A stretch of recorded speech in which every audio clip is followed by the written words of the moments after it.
no one wants to answer.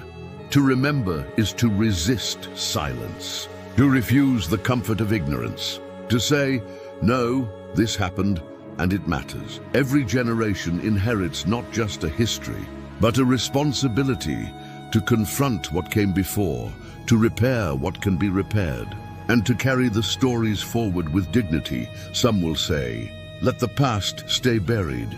But buried things don't disappear. They wait, they whisper. And when we ignore them, they haunt us in ways we don't understand. In policies, in prejudice, in pain that never seems to end.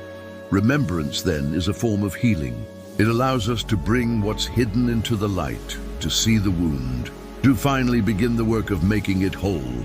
When we say the names of those forgotten, when we acknowledge the histories that were erased, we restore something sacred, their existence, their humanity, their right to be remembered.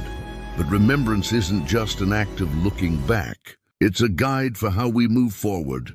It teaches us empathy. It teaches us humility.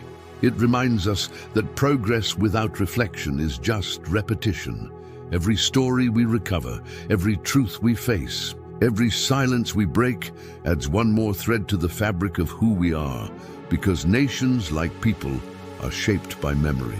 Erase too much and you lose yourself. Remember fully and you evolve. So let us remember not just the triumphs but the tragedies, not just the heroes but the victims, not just the dreams but the debts. Let us remember because remembrance is the foundation of justice, because silence serves only the powerful, and because history doesn't end, it echoes. We carry those echoes in us, and what we choose to do with them, that's where the real story of America begins. So now the question is not what happened, but what will we do with what we know? Because history, when uncovered, demands more than curiosity. It demands courage.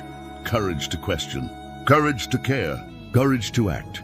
The stories we've unearthed, the buried truths, the silenced voices, the invisible hands that shape this nation, they're not just echoes from the past. They're instructions for the future.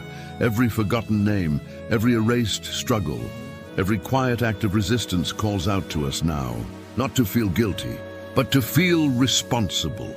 America's hidden history isn't just a revelation, it's a mirror. And when we dare to look into it, we see both the cracks and the light. We see who we've been and who we still have the power to become. So here's the truth. Each of us holds a thread in the story of this country. Every choice we make, what we read, what we share, what we teach our children, weaves a new chapter. One that can be more honest, more inclusive, more worthy of the ideals we claim to stand for. This isn't about rewriting the past. It's about finishing it, completing the story that was never allowed to be told. When we acknowledge the truths that history tried to bury, we give voice to the voiceless. We breathe life into the forgotten. We turn silence into strength. That is the real power of remembrance. It's not about guilt or blame.